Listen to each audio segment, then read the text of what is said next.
দেখেন ডাটা, কাঁচা মরিচ,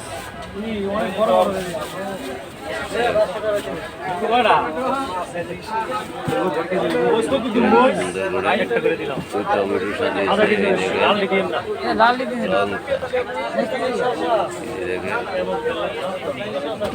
সুন্দর করে সাজিয়েছে। খুব সুন্দর করেই কাঁচা বাজারের দোকানগুলো সাজিয়েছে, কিন্তু দুঃখের বিষয় হলো যে এখানে শসা 60 টাকা কেজি। এই দেখেন শসা বলতে এই খিরাইটা 60 টাকা কেজি, লেবু 80 টাকা হালি। যে লেবু তো রস নেই বললেই চলে। দেখেন আমরা কোন জগতে বসবাস করতেছি, বাকিটা আল্লাহ ভরসা।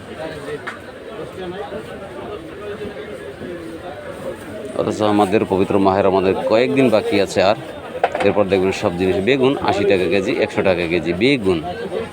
যাক আল্লাহ ভরসা। সবাই ভালো থাকবেন, সুস্থ থাকবেন।